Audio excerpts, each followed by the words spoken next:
قلنا للملائکۃ اسجدوا لآدم، اور بے شک ہم نے تمہیں پیدا کیا، ثم صورناکم، پھر تمہارے نقشے بنائے، تمہاری صورتیں بنائی، ثم قلنا للملائکۃ اسجدوا لآدم، پھر ہم نے فرشتوں سے فرمایا کہ آدم علیہ السلام کو سجدہ کرو، فسجدوا الا ابلیس، وہ سب جو فرشتے تھے وہ سجدے میں گر گئے سوائے ابلیس کے، لم یکن من الساجدین،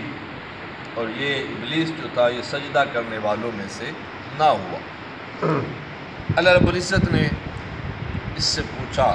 قال ما منعک الا تسجد اذ امرتک،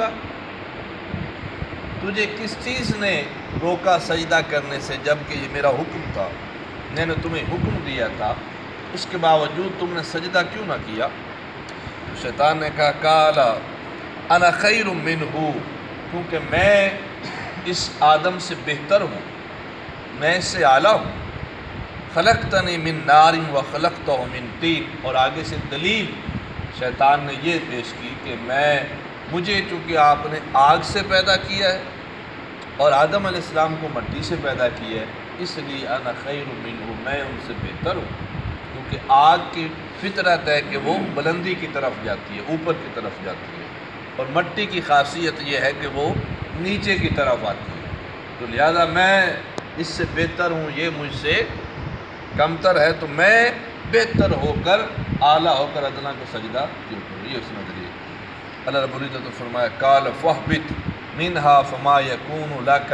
ان تتکبر فیہا، فرمایا تو یہاں سے اتر جا، دفع ہو جا، اور تجھے یہ حق حاصل نہیں ہے کہ تو تکبر کرے، غرور کرے، فیہا فخرج انک من الصاغرین، اور تو نکل جا اور ذلت والوں میں سے، ذلت والوں میں سے۔ اب شیطان نے، اللہ رب العزت نے وہاں سے اپنی بارگاہ سے دفع ہونے کا حکم دے دیا کہ آپ نکل جائیں یہاں سے۔ اس نے عرض کی، شیطان اللہ رب العزت، قال انظرنی الی یوم یبعثون، کہ آپ مجھے وقت دیجیے، فرصت دیں اس دن تک کہ لوگ اٹھائے جائیں، یعنی قیامت تک کے لیے مجھے مہلت دیں، یعنی مجھے میری موت نہ آئے، زندگی کی مہلت دے دیں۔ قال انک من المنظرین، اللہ نے فرمایا جا تجھے مہلت دے دی، تجھے مہلت ہے قیامت تک کے لیے۔ اس نے کہا، قال فبما اغویتنی، انہوں نے کہا تو نے مجھے گمراہ کر دیا ہے نا، لَأَقْعُدَنَّ لَهُمْ صِرَاطَكَ الْمُسْتَقِيمَ، اگر تو نے مجھے گمراہ کیا تو میں ضرور تیرے سیدھے راستے پر، صراط مستقیم پر تاک لگا کر بیٹھوں گا، اور کیا کروں گا؟ ثُمَّ لَآتِيَنَّهُم مِّن بَيْنِ أَيْدِيهِمْ وَمِنْ خَلْفِهِمْ وَعَنْ أَيْمَانِهِمْ، پھر میں ضرور جو تیرے بندے ہیں جو تیری طرف آ رہے ہوں گے، میں ان کے پاس آؤں گا، ان کے آگے سے اور ان کے پیچھے سے اور ان کی دائیں جانب سے اور ان کی بائیں جانب سے میں آؤں گا اور انہیں گمراہ کروں گا۔ وَلَا تَجِدُ أَكْثَرَهُمْ شَاكِرِينَ، اور تو ان میں اکثر کو شکر گزار نہیں پائے گا، اکثر میں ناشکرے کر دوں گا تیرے بندوں کو۔ قَالَ اخْرُجْ مِنْهَا مَذْءُومًا مَدْحُورًا، فرمایا یہاں سے نکل جا، رد کیا ہوا، روندا ہوا، مردود اور رائندہ درگاہ ہوا، نکل جائے یہاں سے۔ لَمَن تَبِعَكَ مِنْهُمْ لَأَمْلَأَنَّ جَهَنَّمَ مِنْكُمْ أَجْمَعِينَ، اور پھر سن لے کہ جو تیرے کہنے پر چلے گا، تیرا حکم مانے گا اے شیطان، لَأَمْلَأَنَّ جَهَنَّمَ مِنْكُمْ أَجْمَعِينَ، میں تم سب سے اس جہنم کو بھر دوں۔ اس کے بعد اللہ رب العزت آدم علیہ السلام کا جنت کا واقعہ جو ہے وہ بیان کرتا ہے، یہ پورا رکوع ہے۔ اس میں آج ہم حضرت آدم علیہ السلام کی جو تخلیق ہے اس کے حوالے سے جو احادیث میں جو کچھ مذکور ہے وہ بیان کریں۔ حضرت آدم علیہ السلام اور ابلیس لعین کا جو واقعہ ہے یہ قرآن کریم کی 7 صورتوں میں ذکر ہوا ہے۔ سورہ بقرہ میں، سورہ اعراف میں، اس میں سورہ حجر میں، سورہ بنی اسرائیل میں، سورہ کہف میں، سورہ طٰہٰ میں اور سورہ صاد میں، یہ 7 صورتوں میں اللہ رب العزت نے یہ واقعہ بیان فرمایا۔ ابن اساکر نے حضرت عبداللہ ابن مسعود رضی اللہ تعالیٰ عنہ کی روایت نقل کیا، فرماتے ہیں کہ اللہ رب العزت نے جب اپنی پسندیدہ چیزیں پیدا فرما لی اس کائنات میں، تو فرشتوں سے اللہ رب العزت نے یہ فرمایا کہ میں اپنا ایک خلیفہ بنانے لگا، جس کا ذکر پہلے پارے میں وَإِذْ قَالَ رَبُّكَ لِلْمَلَائِكَةِ إِنِّي جَاعِلٌ فِي الْأَرْضِ خلیفہ، فرشتوں سے یہ کہا کہ میں زمین پر اپنا ایک نائب بنا رہا ہوں، خلیفہ بنا رہا ہوں۔ فرشتوں نے پھر آگے سوال جواب کیا، سورہ بقرہ میں ہم نے پڑھا۔ تو اللہ رب العزت نے جبریل امین کو بھیجا کہ جاؤ زمین سے مٹی لے کر آؤ، میں اپنا ایک نائب بنا رہا ہوں۔ جبریل امین جب آئے اور مٹی کو ہاتھ ڈالنا چاہا تو اس نے چیخ و پکار شروع کی اور اس نے کہا کہ مجھے جدا نہ کیجیے اور مجھ سے میرے حصے کو الگ نہ کیجیے اور مجھے جو ہے وہ امان دے دے، مجھے معاف کر دے۔ جبریل امین کو رحم آیا اور واپس چلی اور عرض کی باری تعالیٰ وہ تو رو رہی تھی، چیخ رہی تھی، میں نے پھر اسے رحم کیا اور چھوڑ دیا۔ پھر اللہ رب العزت نے میکائیل علیہ السلام کو بھیجا،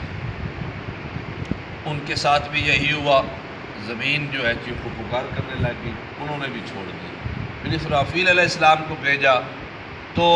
ان کے ساتھ بھی زمین نے یہی رویہ کیا کہ وہ منہ سماجت کرتی اور کہتی کہ مجھے نہ لے جائے۔ پھر اللہ رب العزت نے اسرائیل علیہ السلام کو بھیجا، اسرائیل علیہ السلام آئے تو وہ چیخ و پکار کرتی رہی اور آپ نے فرمایا کہ میں اللہ کے حکم کا پابند ہوں، میرے لیے اور کسی چیز کی کوئی اہمیت نہیں ہے، آپ نے جو کرنا ہے کریں، مجھے اللہ نے فرمایا ہے تو میں تو لے کر جاؤں۔ تو حضرت اسرائیل علیہ السلام نے ہر خطے سے مختلف مٹی لی، مختلف رنگ کی، پھر انہیں مکس کیا، اور علماء فرماتے ہیں کہ یہ جو انسان کے مختلف رنگ ہیں یہ اس مٹی کی مختلف کلر کی خاصیت کی وجہ سے، مختلف جگہ سے آپ نے مٹی لی اور اسے مکس کیا اور گوندا، پانی کے ساتھ گوندھ کر پھر رکھ دیا، اور کئی دن تک وہ مٹی جو ہے وہ پڑی رہی۔ قرآن کریم فرماتا وَلَقَدْ خَلَقْنَا الْإِنسَانَ مِنْ صَلْصَالٍ مِّنْ حَمَإٍ مَسْنُونٍ، ہم نے انہیں حمأ مسنون اس مٹی سے، اس سیاہ بدبودار گارے سے تھی، یہ اس کنڈیشن میں اللہ نے بیان فرمایا، اس سے پیدا فرمایا۔ پھر اللہ رب العزت نے آدم علیہ السلام کو اپنے ہاتھوں سے تخلیق فرمایا، ان کی شکل جو تھی اللہ رب العزت نے بنائی، اور پھر جمعے کے دن 40 سال تک وہ پتلا جو تھا، یہ آدم علیہ السلام کا ڈھانچہ، بشری ڈھانچہ، یہ پڑا رہا اسی طرح، اور فرشتے آتے اور دیکھ کر خوف زدہ ہو جاتے تھے، ڈر جاتے تھے کہ یہ کیا ہے، اور ابلیس لعین زیادہ ڈرتا تھا حضرت آدم علیہ السلام کے پتلے کو دیکھ کر، اور کبھی وہ اندر جھانکتا اور دیکھتا کہ اندر سے تو خالی ہے، اور فرشتوں سے کہتا ہے گھبرانے کی کوئی ضرورت نہیں ہے، یہ اندر سے خالی ہے، کھوکھلا ہے، یہ کچھ نہیں کر سکے گا۔ 40 سال تک آپ پڑے رہے اور اسے اس طرح بجا کر دیکھتے تھے فرشتے بھی اور شیطان بھی، اس طرح تو وہ کھنکتا تھا، جس طرح مٹی کا گھڑا، مٹکا جو ہے اس کو اس طرح ٹھوکر لگائی جائے تو جو آواز ویسے ایسے جیسے ٹھیکری کی آواز نکلتی ہے، اس طرح آواز نکلتی تھی، جسے قرآن کریم فرماتا خلق الانسان من صلصال کالفخار، ہم نے انسان کو کالفخار، ٹھیکری بجتی ہوئی مٹی سے پیدا کیا۔ یہ اس کیفیت کی طرف قرآن نے اشارہ کیا سورہ رحمان۔ اس کے بعد ابلیس جو ہے وہ چکر لگاتا رہا اور وہ دیکھتا رہا، پھر اللہ رب العزت نے اس کے اندر اپنی روح کو پھونکا، اس کیفیت کو قرآن بیان فرماتا ہے فَإِذَا سَوَّيْتُهُ وَنَفَخْتُ فِيهِ مِن رُوحِي فَقَعُوا لَهُ سَاجِدِينَ، پھر ہم نے آدم علیہ السلام کو جب سیٹ کر لیا، اس کے اندر اپنی روح کو پھونک دیا۔ جب روح پھونکی تو روح سب سے پہلے سر میں داخل ہوئی اور ناک تک جب پہنچی تو آدم علیہ السلام کو چھینک آئی سب سے پہلے، اور آپ سے کہا گیا کہ آپ الحمدللہ کہیں۔ جب چھینک آئی،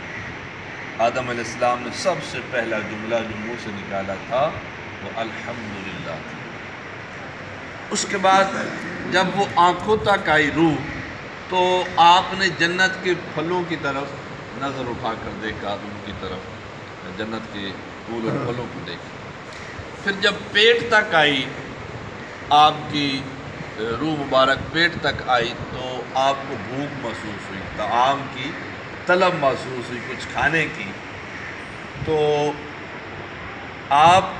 ابھی ٹانگوں تک روح نہیں پہنچی تھی تو آپ نے اٹھنا چاہا اور ان پھلوں کی طرف چھلانگ لگانا چاہی جنت کے، اور کھانا چاہا۔ تو اس کیفیت کو قرآن بیان خلق الانسان من عجل، ہم نے انسان کو جلد باز پیدا کیا، یعنی ابھی تک پوری روح بھی آدم علیہ السلام میں داخل نہیں ہوئی تھی اور آپ اٹھ کر وہ جنت کا پھل کھانا چاہتے تھے، ابھی آدھے حصے میں روح پہنچی تھی۔ تو اس کو قرآن نے اس طرح بیان فرمایا کہ ہم نے انسان کو جلد باز پیدا فرمایا۔ پھر اللہ رب العزت نے ابلیس فرشتوں سے فرمایا کہ اس کو سجدہ کرو۔ جب روح پھونک لی تو اس کے بعد ابلیس کے سوا تمام فرشتوں نے سجدہ کیا۔ اسی سورہ صاد میں اللہ رب العزت نے ذرا تفصیل سے بیان فرمایا،